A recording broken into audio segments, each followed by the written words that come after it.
Olá, amigos do canal Terra e Tradição. Com muito carinho, nós estamos recebendo um amigo, conhecendo pessoalmente hoje, mas já acompanhando a sua trajetória há algum tempo. Para nós é um prazer recebê-lo no nosso espaço, o senhor, o doutor Carlos Solera, que é odontólogo aposentado, sua profissão, dentista, mas também consultor em turismo rural e cultural. Autor de livros, escritor, pesquisador, e é uma pessoa que a gente não tem como citar a importância dele a nível nacional quando a gente fala de turismo, de cultura e de tropeirismo. Uma referência que está aqui conosco e dentro, né, da programação do nosso Senatro, a gente pode dizer que sequestrou o Dr. Carlos Solera para estar conosco neste momento, para que a gente primeiro o cumprimente e já de antemão agradeço por estar conosco, Dr. Solera, muito bem-vindo. Tá bom. Eu que agradeço a oportunidade, é uma alegria muito grande. Eu tenho meu lado de Bom Jesus, o Bom Joséense, já desde 94. Eu venho aqui desde a segunda edição do Senato, né? Só não vim na primeira porque eu não sabia, mas na segunda, a partir da segunda, sempre vim, né? E sempre fui teve uma alegria muito grande de estar em Bom Jesus, né? Tenho muitos amigos aqui em Bom Jesus, e mais vocês acrescentando vocês também no hall dos habitantes, da parte da empatia, da simpatia, né? Um prazer, uma alegria muito grande. Ficamos muito honrados. É possível, neste momento, doutor Solera, a gente fazer um recorte, já que a gente está dentro da programação aí do 16º Seminário Nacional de Tropeirismo, 13º Encontro do Conesul sobre Tropeirismo, e também, né, neste ano, aí mais uma edição, a 6ª edição da Tropeada Cristóvão Pereira de Abreu, um recorte do tropeirismo a nível regional.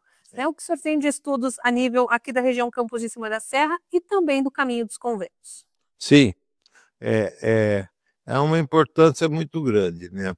A gente precisa avaliar, né, todos aqueles, quando leem o tropeirismo, o termo tropeirismo, há necessidade também de se fazer um recorte aí, porque a grande parte da população ou daquelas pessoas mais leigas que não conhecem, às vezes não acompanha um livro mais didático, mais profissional, entende o tropeirismo como a cavalgada, a passagem de um animal, seja ele cavalar, né, o cavalo, égua, o bovino, boi, as vacas, né, o tropeirismo de porco, né, as varas de porcos, peru, né, nós tivemos várias, mas na realidade o tropeirismo é uma coisa muito ampla, ela não é brasileira, né? Ela é uma atividade mundial e milenar,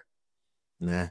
O trânsito, o mundo se fez a partir assim com muito grande facilidade e possibilidade a partir do domínio, quando o homem subiu um pouco, montou um cavalo, onde a visão dele passou a ser não mais embaixo, mas a parte mais em cima.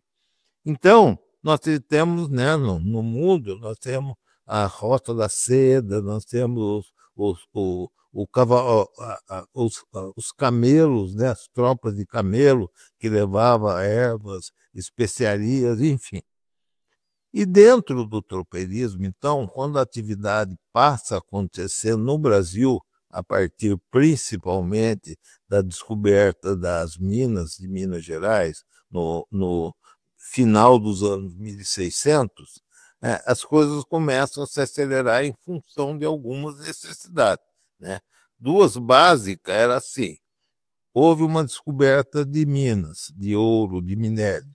Houve um afluxo muito grande, uma corrida muito grande de gente não só de Portugal, como de todos os espaços do Brasil, capitanias, vilas ficaram vazias, né?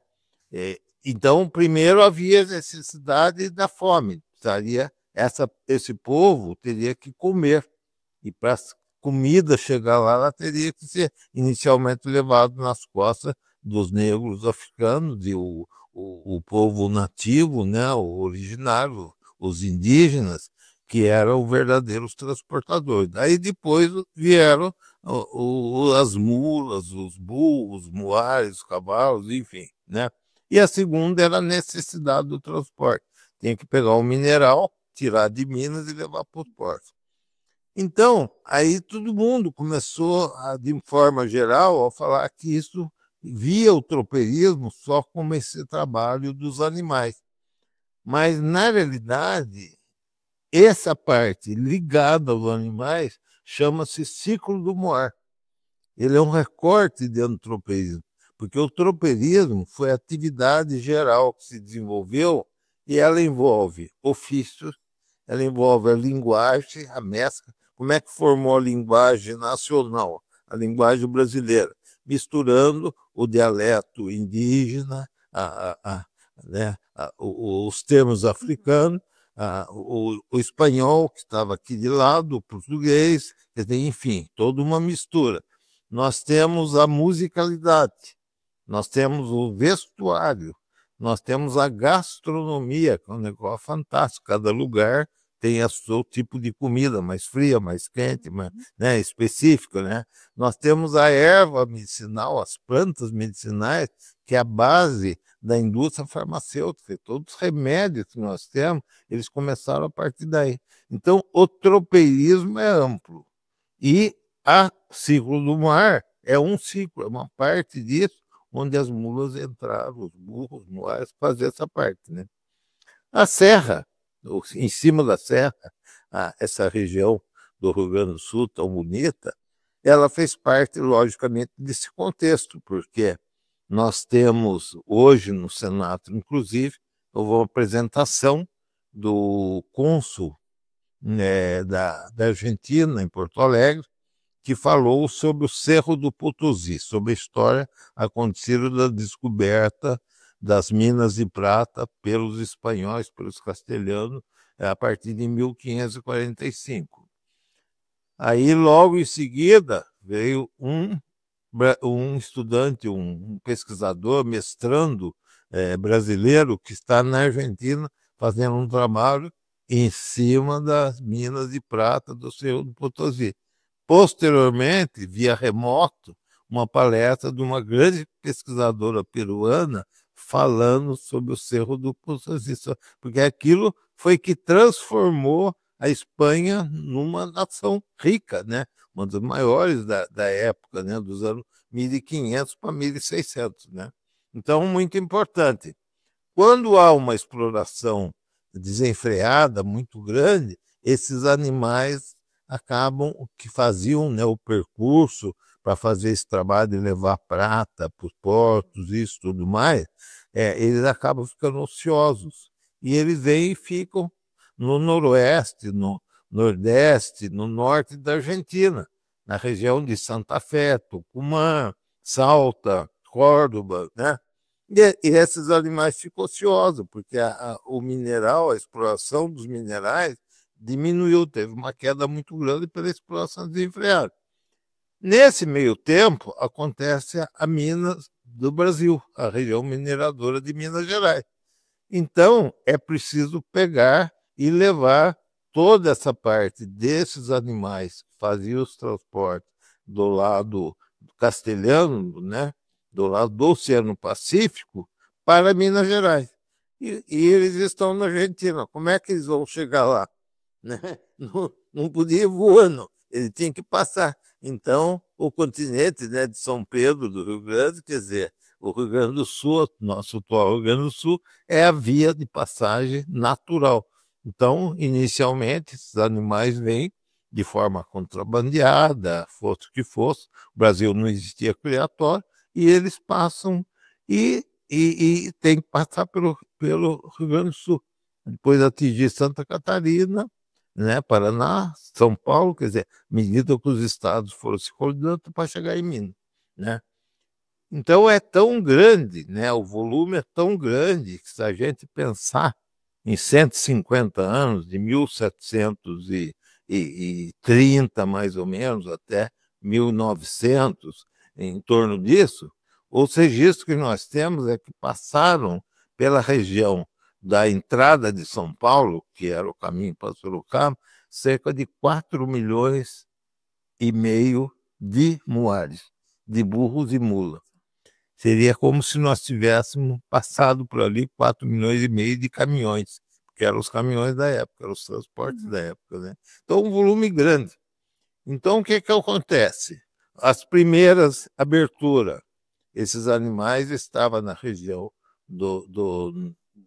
da Argentina, teria que entrar aqui, né, pelo Rio Grande do Sul e subir. Então, a partir de 1727, a capitania de São Paulo, né, o governo da capitania de São Paulo, ordena que se abra um caminho para tirar esses animais, né, os muares, os burros, as mulas que estavam nessa região sul, que envolvia aí o continente de São Pedro, a maior parte do Rio Grande do Sul era espanhola, quer dizer, né, o Tordesilhas acabava lá em Laguna, para fora de Tordesilhas, tudo seria espanhol, né, para chegar lá. E aí acontece o Morro dos Conventos, na primeira abertura do primeiro caminho oficializado pelo governo português, que é o Caminho dos Conventos.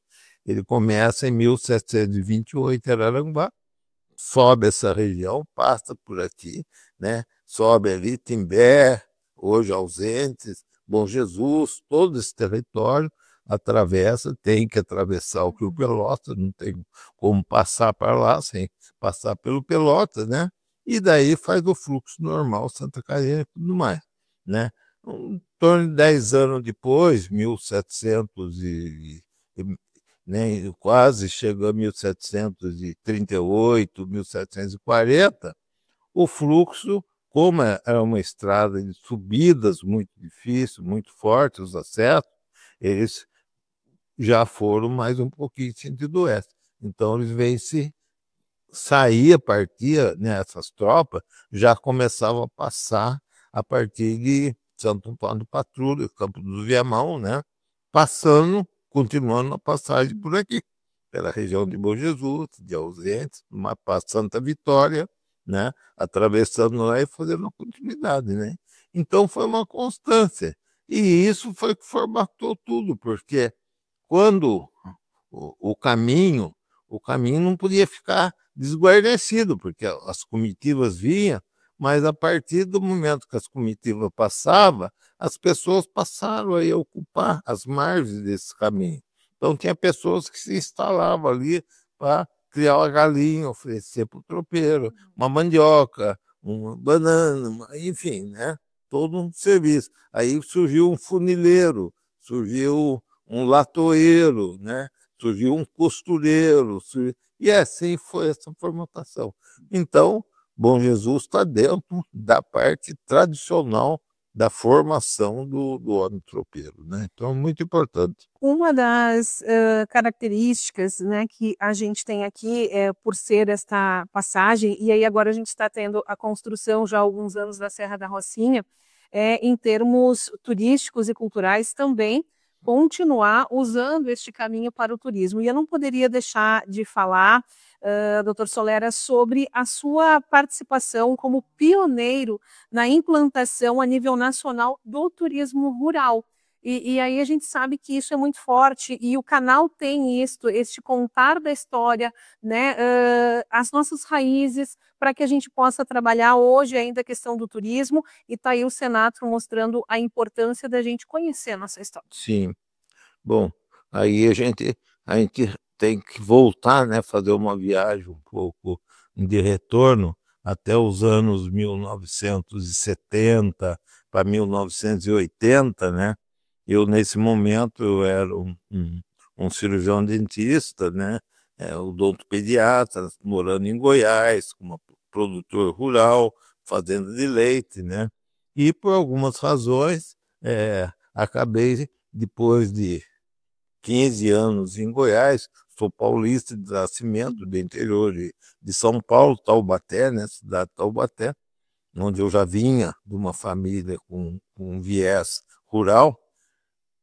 Acabei vindo por várias razões, acabei me transferindo, voltando, deixando Goiás. Eu tinha saído de São Paulo para ir para Goiás, e depois voltei de Goiás para o Paraná. E ali acabei me envolvendo com o grupo de produção de laticínios, né, o Grupo Batavo, passei a ser integrante, né, produtor rural desse grupo. E nesse momento, esse viés cultural, né, dessa colonização holandesa ali, ela era fortemente ligada aos atrativos da história holandesa, né? Desde a alimentação, de vestimenta, fatores que a gente começou a valorizar. Comportamento familiar, religiosidade, escola, tudo mais, né? Então, em função de fazer parte desse grupo e ser responsável pela parte de vendas de animais dessa cooperativa, da cidade, são 3 cooperativas, Carambeí, Castrolândia e Arapoti. Eu estava em Arapoti, e eu acabei vindo para Santa Catarina conhecer um trabalho que se iniciava por volta de 1985, 86, em que, ao mesmo tempo que surgia Gramado e Canela, começava a formação da Serra Gaúcha, o público que começava a frequentar isso era de São Paulo. Então ele saía de São Paulo à noite, 90% era feito através de turismo rodoviário, né? Através das viagens de ônibus, e eles passavam em Lages na hora da manhã, na hora do café. Então se teve uma ideia, como havia necessidade, o Brasil atravessava problemas, né, financeiros, de inflação, tudo, as propriedades rurais, Lages tinha estava encerrando um ciclo da madeira, eles cortaram muita madeira, então as propriedades precisavam injetar alguma forma de recurso novo. Então aí surgiram uma ideia de pegar esses ônibus que passavam em Lázaro e parar para vir fazer um café rural. E aí 4 fazendas, né? A Ciclônia, a Boqueirão, a Barreiro e a Pedras Brancas, começaram um programa de atração, de fazer um café rural para servir a essas comitivas, principalmente, que passavam, né? Aí as pessoas começaram a descobrir. O Brasil tinha, nessa época, o quê? Nós tínhamos turismo litorâneo, de mar, nós tínhamos as águas termais, né? Os turismos de capital, das grandes capitais, das águas termais, enfim. Mas o rural não tinha nada. O Brasil não tinha nenhuma atividade ligada ao turismo. Então, muitas cidades pequenas, que tinham grandes potenciais, não se desenvolviam porque não tinha estudos de desenvolvimento de produtos atrativos para transformar aquilo num polo que pudesse atrair turistas. Então, Lages saiu à frente disso e começou a receber esses passantes, esses viajantes. Logicamente, começou a se descobrir uma coisa nova, ver o rural, ver a comida típica, né? Uma das coisas mais culturais, fortes que existe, né? E aí as necessidades, né, de qualquer trabalho voltado ao turismo, a gastronomia típica ser levantada, ser melhorada, né, e ser fortalecida, consolidada. Eles começaram, além do café, já queria ficar para o almoço. Depois do almoço, queria ficar para dormir.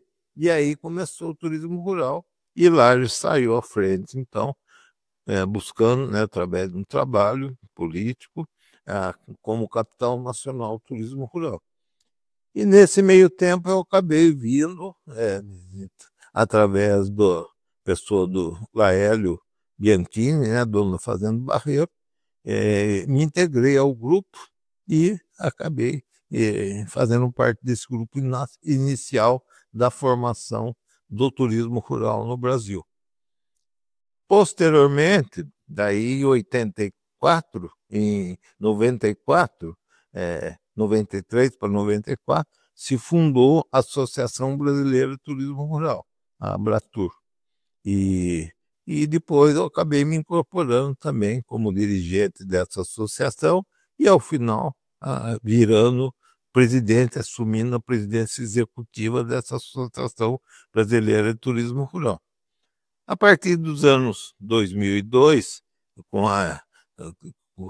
houve a implantação do Ministério do Turismo. O Brasil até então era regido pela Embratur, né? Hoje a Embratur se relaciona mais com a parte das atividades do exterior, né? Ela tem uma função. Mas na época a Embratur era poderosa, ela que resolvia tudo no Brasil, né? Mas não existia um programa definido de atividade, de ícones, enfim. E a partir de 2002 foi fundado o Ministério e acabaram montando o Conselho Nacional do Turismo, que seriam os integrantes que ajudariam os elementos do Ministério, né, que contava, inclusive, na época, com o amigo, né, caro amigo Milton Zanazzi, Bom Josué, né, como fator o homem responsável pelos programas todos, né, do turismo. E aí o turismo rural entrou a fazer parte do Conselho Nacional do Turismo. E nós fizemos, então, toda a elaboração, ajudamos a construção de todos os planejamentos. E no ano 2004 para 2005, eu, como integrante desse conselho, sugeri ao então ministro, né, Valfrido Maris Guia, a introdução do tropeirismo como um dos ícones do turismo rural brasileiro. Nós já tínhamos, na época, cerca no Brasil por volta de 200, né, propriedades rurais em desenvolvimento, 2.200 propriedades trabalhando com alguma coisa relativa ao tropeirismo, a cavalgadas, a criação, criatórios e tudo mais, né? Éramos poucos, éramos 20, não chegava a 2.000 propriedades rurais. Hoje nós já estamos se aproximando de 28 a 30 mil propriedades rurais no Brasil. Então foi um crescimento exponencial. E aí começa a acontecer uma série de coisas interessantes. E um dos fatores muito importantes do turismo rural é que o turismo rural ele muda o perfil.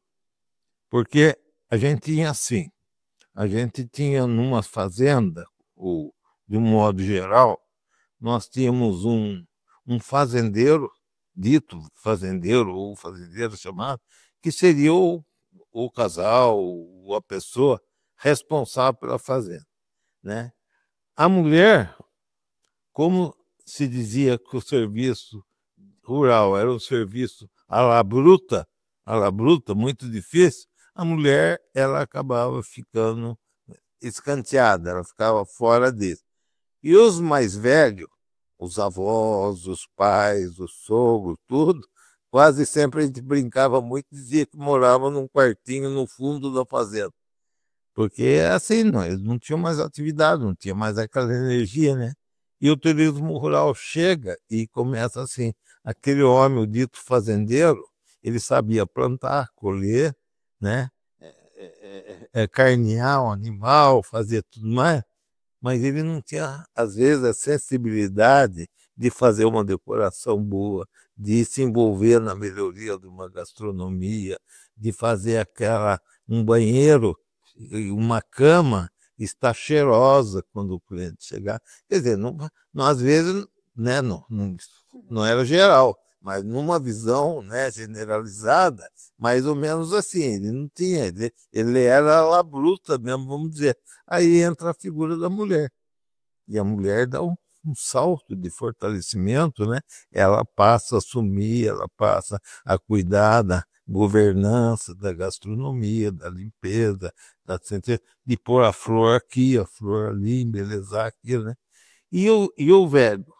Daqui a pouco chegou alguém e falou assim, puxa, mais uma história, eu queria ouvir uma história. Ah, o meu sogro, a minha sogra, o meu avô, tá? Eles conhecem tanta lenda, então chama ele para cá. Daí vinha o velho, sentava na frente do fogão, né, do fogão ali, do forno dele, e em volta começava a contar os casos. Aí o velho passou a ser integrado. Então o turismo rural, ele traz um fortalecimento sociológico, familiar, né? E aí aquele empregado também que desenvolvia, né? Tudo. Existia um, um senhor em São Paulo, um grande industrial, ele deixou uma das maiores bibliotecas do Brasil para uma universidade de São Paulo. Então, o senhor, né, era uma figura proeminente na época, né? E esse senhor foi convidado a vir conhecer uma das atividades aqui de turismo rural numa dessas fazendas de lá. E como ele era uma pessoa de destaque social, econômico, literário, cultural, ficou todo mundo preocupado, né, com ele, né? Então o homem dava um passo para cá, tinha 10 pessoas atrás, dava outro passo para lá, mais 10 atrás, né? Aí, tal. Aí chega num certo momento, alguém fala, e o senhor fulano? Ah, o senhor fulano, ele acabou de comer, levantou, saiu, foi lá. Daí saiu todo mundo na porta, assim, para olhar. Estava o senhor lá, sentado, agachado, junto com um empregado que estava arrumando a cerca. E aí todo mundo ficou, nossa, né, com aquele homem, com aquele empregado. O homem era tido como uma das pessoas mais cultas do Brasil, né? Tá? Ficou todo mundo preocupado. Aí quando ele chegou, né, alguém foi e falou assim, ó, fulano, senhor desculpe, não sei o quê.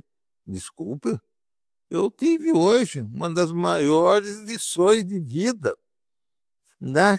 Fulano, Chiquinho, João, sei lá como outros começar, me contou história, coisas que eu aprendi que eu nunca imaginei na vida que existia. Então, você via, o turismo rural era feito de nuances que a gente, assim, não precisa ser um doutor, não precisa ser nada, é as coisas acontecerem.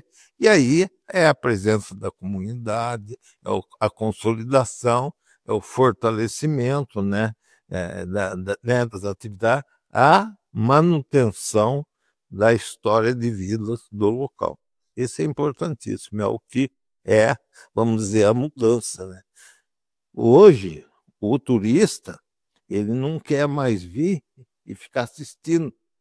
Hoje nós vivemos um período que chama vivência. Vivência. Ele quer viver, ele quer participar. Então, se ele precisar chegar, entrar numa atividade, se ele precisar, ele quer se integrar. Ele não quer ser só um elemento colocado. Muito bem, eu quero fazer um questionamento a mais em relação ao turismo para o senhor Solera. Dentro desse questionamento que eu quero fazer ao doutor Solera, é justamente isso, a vivência do que é simples para nós, do que é cotidiano para nós, mas que é tão diferente, tão inovador para quem vem de outros centros, principalmente maiores. Então, isso é de uma importância fundamental, né? A gente tem que entender o seguinte, uma comunidade, uma cidade, ela tem que ser boa para o seu morador. O morador tem que estar inserido na vida, fazer parte da vida cotidiana e ser, ao mesmo tempo, boa, porque isso é que vai passar para... Ninguém vem, por exemplo, né? Vamos dizer assim, a pessoa vem de um centro maior, tipo São Paulo. São Paulo tem, dia desse me falaram, São Paulo tem 2.800, quase 3.000 pizzarias, né? Então, quem vem de São Paulo para cá, muitas vezes não vem desejoso de comer uma pizza. Ele quer comer o quê? Ele quer comer uma bijagica, ele quer comer um bolo serrano, ele quer comer um cuscuz, ele quer comer uma comida típica, né? Então, a valorização da gastronomia local, dos palavreados, você não precisa estar em falar, é comum, nossa senhora, você fala buenas, em vez de bom, buenas, buenas, muito buenas. É que nós temos o galpão. Galpão? O que é galpão? Galpão é esse balcão. Isso é um misto de palavra castelhana com português que formou. Né? Então, quer dizer, essas coisas reais, né, típicas de uma cidade é que tem que ser preservadas, né? Então, há que se tomar muito cuidado com qualquer planejamento, né? Então, muitas vezes, não que isso não faça parte, às vezes, de uma visão política, administrativa, político-partidária. Mas o mais importante, quem tem que fazer as coisas acontecerem, são os elementos da comunidade. A parte política é importante. Por exemplo, vou contar a Urupema. Urupema, onde eu resido aqui, próximo, né? Ela foi distrito de São Joaquim, vizinho, né? Município vizinho. Urupema ela tem uma faculdade hoje, né? Um campus universitário do Instituto Federal de Santa Catarina, que tem o curso de enologia superior, a parte de vinho, junto com Bento Gonçalves, eles fazem um doutorado, mestrado, essas coisas. E tem uma parte de escola, de um curso de engenharia de alimentos. Então, engenharia de alimentos, você pega a engenharia de alimentos e lógico, existe uma programação federal. E muitas vezes essa engenharia de alimentos é repassada para o aluno uma composição assim, mais visando às vezes um restaurante, o desenvolvimento de uma empresa, indústria, uma cidade maior, tudo mais. Então, eu chegava no instituto, né, falava com a diretora, minha amiga pessoal, diretora, como é que nós vamos fazer? Só não pode ensinar, incluir no curso a bijagica, a rosca de palhada, as nossas comidas típicas. Ah, é porque não faz parte de uma, né, de uma relação oficial da coisa, e assim, não tem uma oficialização disso. Aí o que eu fiz? Eu fui no prefeito e mostrei para o prefeito o seguinte: como é que a nossa cidade cresceu? Nossa cidade cresceu às margens do caminho dos conventos, caminho das tropas. Então, a cultura tropeira tem que vir a ser um patrimônio imaterial da cidade, oficializado. Como é que eu vou querer que o Instituto ensine alguma coisa que não faz parte da política oficial do município? Então, fizemos um trabalho, eu fiz o embasamento para a prefeitura, e aí o prefeito mandou para a Câmara e nós sancionamos a cultura tropeira como patrimônio imaterial. Aí eu envolvo toda a parte da gastronomia, envolvo a parte do fitoterápico, ofícios, artesanato, uma série. Então, você abre um livro. Então, essa é a parte que compete à administração municipal, à parte política. Agora, para fazer isso, quem que vai fazer? Aí tem que ser a comunidade, comprar ideia, se abraçar e fazer junto, né? Verdade. Uma das questões que a comunidade toda sabe, né, da minha formação como turismóloga, a gente trabalhando com agências de turismo há algum tempo e conhecendo, né, os empreendedores da nossa comunidade, próprio poder público, a gente sabe que é um tripé: empreendedores, poder público e a comunidade. E o turismo ele só vai funcionar se a comunidade, Sim. a população, né, ela comprar essa ideia. Sim. E o que a gente vê hoje, principalmente na nossa região, doutor Solera, é muitas vezes não acreditar que o turismo vai dar certo. E é claro que nós entendemos que saúde, educação, obras, logística, isso é muito importante. Mas quando a gente fala na cultura, né, de um Sim. município, no seu povo, nas suas raízes, Sim. a gente está falando também, né, de turismo. Na sua visão, e aqui colocando, né, que o doutor Solera é uma autoridade e ajudou muito o município de Urupema nesse crescimento, né, turístico e cultural, nessa visibilidade que Urupema tem hoje. Se Bom Jesus, até podemos dizer assim, como um conselho até para a comunidade bonjesuense que nos assiste nesse momento, se nós temos esse potencial turístico, o senhor vê esse potencial turístico para Bom Jesus? Muito, muito. Eu acho que vocês têm tudo, porque vocês têm o que nós falamos. Existe a história verdadeira e existe a história inventada. A história inventada, ela vai até um certo ponto, que é uma história inventada, adaptada para alguma coisa pontual. Ela não passa dali. E a história verdadeira é a tradição, é a lenda, é a formação familiar, né, tudo. Então, essa persiste, né? E quem que toca essa história verdadeira para frente? É a comunidade. E Bom Jesus tem tudo isso. Vocês têm uma formação, né, famílias aqui, tronco, lendas, história, né, a paisagem maravilhosa, corredor de Taipa. Hoje à tarde, no Senado, nós debatemos sobre a questão dos corredores de Taipa. Nós estamos buscando já o grupo, né, que está junto ao Senado, né, buscando consolidar o reconhecimento nacional dos corredores de taipa. Agora, 8, 20, 30, mais ou menos, vão ter as moções, né, os lançamentos. Uma das moções que nós vamos apresentar ao IFAM de Santa Catarina e o IFAM do Rio Grande do Sul é exatamente um cutucão, uma força. Por quê? Porque é a maravilha da paisagem. Onde é que você vai andar no Brasil que você vai encontrar quilômetros de corredores de taipa, né? A história que isso traz, por que foi feito, quem fez, como fez. Quer dizer, são fatores reais, não foi feito de mentirinha. Está aí há 200 anos, há 300 anos, quer dizer, né? Então, Bom Jesus tem tudo, clima agradável, trabalho para inverno, né? Vocês têm um trabalho muito bem desenvolvido com a questão do queijo serrano, né? Vocês têm uma atividade muito boa, muito forte, aqui junto à Emater, né? No caso aqui, a Emater, do lado de Santa Catarina e Paga, são as mesmas instituições com nomes diferentes. E o extensionista da Emater é um dos elementos principais para a gente, para a consolidação do turismo rural, porque ele vive, ele está no campo, ele está olhando, ele está vendo via o dia a dia das propriedades, o que acontece, o que é melhor, né? Então, vocês têm a presença da truta também, que é uma parte que reforça a gastronomia, os bois de pasto, as carnes de pasto, né? É, é, então, eu vejo o Bom Jesus como característica. Agora, o que é preciso pensar?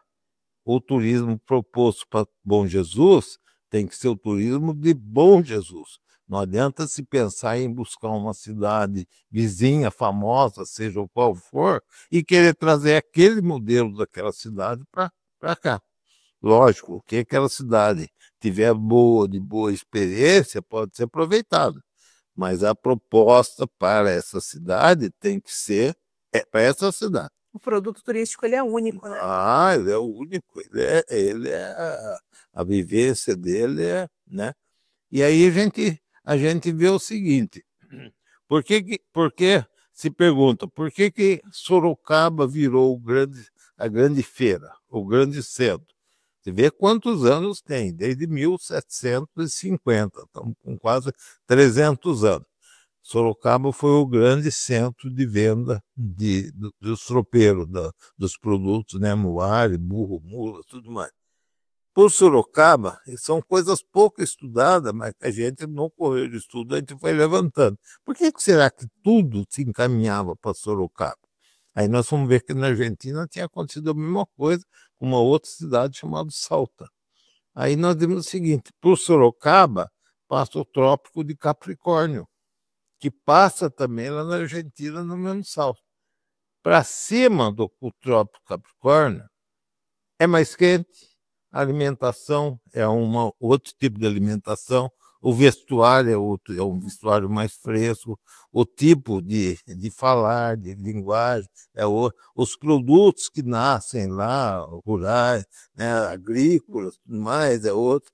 De Sorocaba para baixo, é mais frio, outro tipo de produto.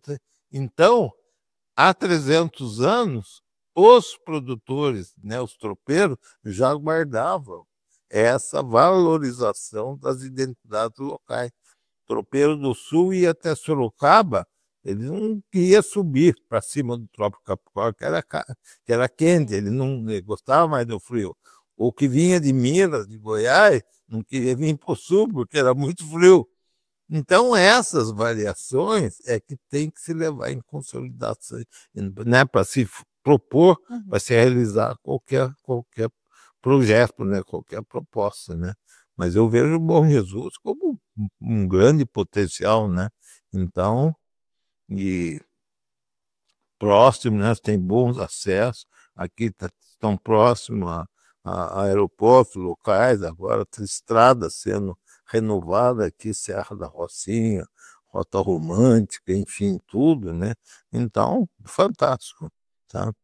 Eu gosto muito. Que bom, e sempre muito bem-vindo aqui na nossa cidade. Nossa casa também é a casa do senhor. Obrigado. Nós agradecemos muito de coração pela sua participação. A gente sabe que o Senatro está acontecendo, o senhor ainda tem participação, né, nesta noite, mas agradecer muito a sua presença. Deixamos o nosso canal Terra e Tradição sempre à disposição e gostaríamos que o senhor finalizasse deixando uma mensagem para Bom Jesus, principalmente no que diz respeito aí ao Senatro e ao tropeirismo, que teve essa retomada agora em 2025. Então, você veja bem, né? Eu quando vim para cá, eu estava pensando, né?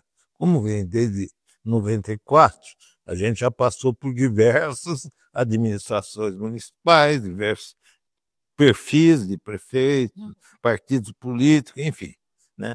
Aí eu estava vindo para cá, eu falei, poxa, quando a gente vem para o local, assim como o morador deve pensar para a cidade, o visitante também ele teria que ser trabalhado no sentido de vir aqui e falar assim, o que eu venho aqui? Eu quero só tirar coisa daqui? Não, o que eu posso contribuir para aqui? Né? Então eu pensei bastante, falei assim, eu quero o que gostaria de levar. Me falaram que o prefeito é um rapaz jovem, novo, né? Não sei se na atividade política ou não, mas eu não o conhecia pessoalmente. Eu falei, o que eu posso levar para dar um incentivo para o prefeito, dar um cutucão no prefeito? E aí estava lá em Urupema olhando, nós temos em Urupema desde dos anos 2000, 99, 98, nós temos um serviço de fitoterapia, que é um resquício do tropeirismo, né? Os tropeiros índios que identificavam as nossas ervas, né? E é considerado hoje um serviço consolidado. A comunidade, a saúde do município indica produto. Então, em vez de comprar um comprimidinho, estou com dor de cabeça, em vez de comprar um comprimidinho tal, que tem que pagar tanto, usa um produto fitoterápico que vai fazer o mesmo efeito com custo. Então, para a própria administração, é uma melhoria nos gastos, vários, né? Então, eu mandei fazer, como Urupema, uma das denominações, né, seria uma peneira, eu mandei fazer uma peneira e coloquei vários produtos fitoterápicos, sabe? Nossos chás, nossas ervas, sabonetinho, tal, tal. Aí vim e entreguei um para o prefeito e um para a secretária de Educação. E falei, prefeito, o senhor daí fizemos questão de fazer uma oferta formal, né, na frente, com direito a fotografias e tudo, porque a minha intenção era despertar nele isso. Falei, prefeito, o senhor sabe que isso aqui é um programa que pode ser desenvolvido junto com a extensão rural, com a Sócio-Secretaria de Saúde, Secretaria de Turismo. Isso é um produto valioso. O turista vem em Urupema, é doado, não é vendido, é gratuito a distribuição. Mas muitos locais, como no Paraná, eles criam um produto turístico e vendem. É uma forma até de recursos, né, para ser vendido. Mas eu falei, vocês poderiam criar aqui. Ele se entusiasmou com a ideia e disse que irá levar à frente, né? Você, como turismóloga, pode fazer um estudo e também incorporar essa ideia, né? Porque eu acho que é tudo, né? A região aqui tem quantidade de ervas medicinais, né? De aves, de pássaros, né? Outra coisa, só para a gente poder encerrar, que realmente está, Bom Jesus não é tão maior do que Urupema, também é uma cidade, né, relativamente compacta e pequena. Eu e minha esposa, que é museóloga, nós fomos dar uma palestra na escola. Né? Existe um projeto aqui já implantado, como nós temos lá em Urupema, que chama Tropeirismo na Escola. Um trabalho feito com a inter-relação da educação, né, patrimonial com as escolas, trabalho com os alunos. E lá em Urupema, nós fomos dar uma palestra na escola, eu e a Eleni, minha esposa, e conversa vai, conversa vem. A Eleni virou para os alunos e falou assim, como é que chama essa avenida aqui, que passa aqui na frente da escola? Aí os alunos, Ah, Manuel Pereira de Medeiros, que é considerado o fundador da cidade, e a escola tem o nome do Manuel, então era justo que os alunos conhecessem, né? Aí eu, tá bom, tudo responderam, né? Aí ele falou assim, escuta, agora a gente vai ali, e aquela rua, a primeira rua, à direita e à esquerda, é uma rua só. Ela falou, é lá que eu moro, minha casa é lá. Como é que chama aquela rua? Aí a maior parte dos alunos não sabia.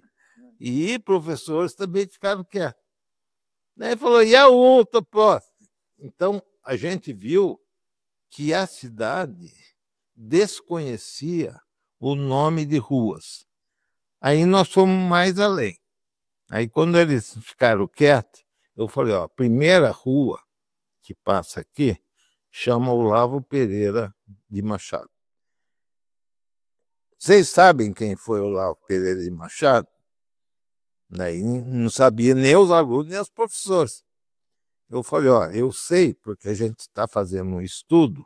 Olavo Pereira de Machado foi o primeiro agente postal da cidade de Urupema e um dos primeiros funcionários públicos federais da região da Serra Catarinense. Ele foi nomeado em 1927, vai fazer 100 anos, pelo presidente Washington Luiz. Olha só. Então, aí todo mundo, agora vocês sabem, vocês vão para casa, vocês vão contar para o seu pai, vai contar para o seu avô, para sua mãe, talvez até eles tenham conhecido, o seu avô pode ter conhecido o Olavo, né? Aí nós passamos a fazer o levantamento de todas as ruas e saber por que eles foram homenageados. O que ele fez para a cidade, para receber. Lógico que tem nomes que foram políticos, né? Mas, por exemplo, tem gente que fez, né? Que fez projetos para merecer, que foram merecedores da homenagem, né? Então são coisas pequenas que você modifica. Agora nós vamos lançar o livro das ruas, com todo o histórico da cidade. Nós levantamos, Urupema é pequena, tem 30 e poucas ruas, nós levantamos 32 ruas, faltam só 3 praticamente para ser levantado, histórico, né? Mas nós temos gente que veio daqui, lá, quem foi tropeiro. Então são pequenas coisas que você tem que mexer com a comunidade para ela assumir. Então nós queremos fazer o livro, vamos doar para a prefeitura, eles vão editar e vão distribuir para os professores e para os alunos. Olha que coisa interessante. E eu, aqui em Bom Jesus, vocês poderiam fazer a mesma coisa, entende? Fazer um trabalho, começar a desenvolver um trabalho, porque tem essas leis de incentivo à cultura, inclusive, pode ser feita um trabalho dentro dessa forma, né, de leis de incentivo culturais, né? Então, são pequenas coisas que são muito interessantes, né? Outra coisa, a Rua da Casa da Cultura, como nós temos a Casa da Cultura e temos a Casa Anfiterática, a rua terminava no rio. E tinha um canto. Aí nós formatamos o canto com os banquinhos, com tal, e mandamos um projeto para. Foi feito, nossa gestora, da Karine, da Casa da Cultura, encaminhou o prefeito para tombar, nominar oficialmente, né, não tombar, mas nominar oficialmente aquele canto de rua. E aí o canto de rua foi oficializado, ele chama-se Canto de Rua, prosas, versos e poesia. Que bacana. Então o que acontece? Ali são feitas uma vez por semana, nós estamos no Festival do Papagaio Charão, final de semana lá, então são feitas mateadas. A gente leva a comunidade para fazer um mate, contar causos, leva as crianças naquele cantinho de rua, que é oficializado. Aí tem os banquinhos, tem o fogo de chão, a gente mostra para as crianças essa pecada, leva o pinhão, explica para eles os cuidados que tem que ter e tal.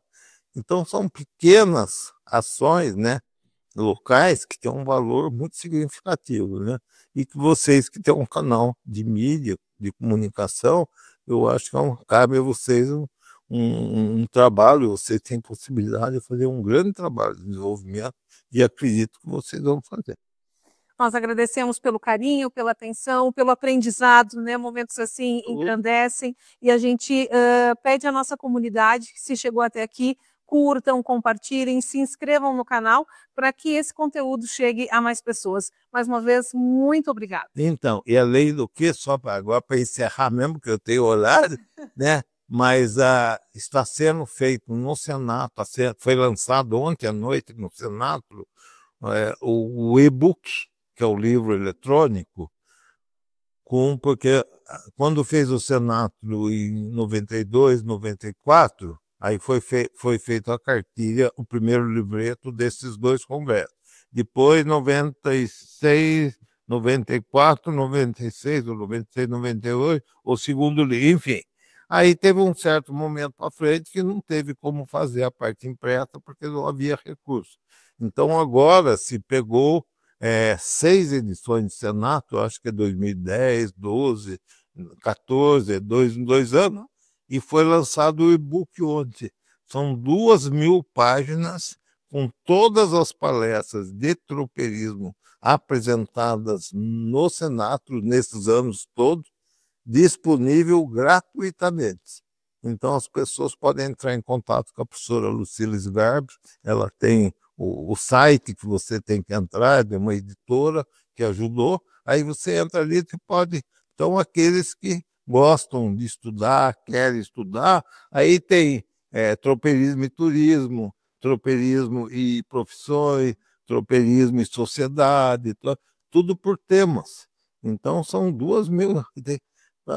Passar o ano lendo aí gratuitamente. Né? Isso aí. Tá bom? Uma boa dica. Muito obrigada. Muito bom, muito obrigado. Sucesso para todos nós. A todos nós. Canal Terra e Tradição volta daqui uns dias com mais informações. Fique ligado.